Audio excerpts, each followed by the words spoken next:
Iowa senators passed a bill today that would require age verification before minors can access pornographic content online. Lawmakers have been pushing this proposal for years now. KCCI Chief Political Reporter Amanda Rooker joins us to explain what the bill would change and who would enforce it. Amanda? Yeah, Ben, Stacy, this is a bill that specifically targets websites and apps that have large amounts of pornographic content.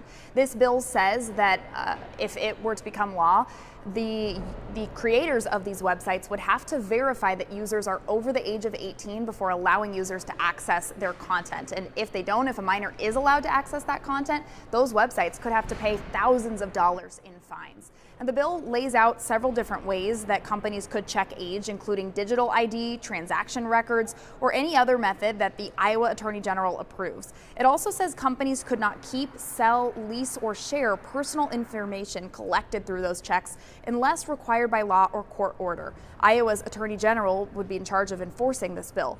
Violations could bring fines of up to $1,000 each, capped at $10,000 in a single day. The bill passed the Iowa Senate unanimously today.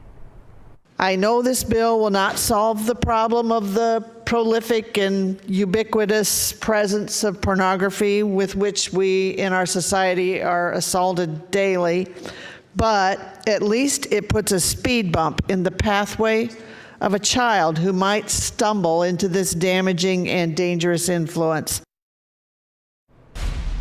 Now, senators said that if this does become law, Iowa would join about 25 other states that already require age verification for access to these types of websites. The Senate did change the bill slightly. That means it has to go back to the Iowa House. Live from the State House, Amanda Rooker, KCCI 8 News, Iowa's news leader.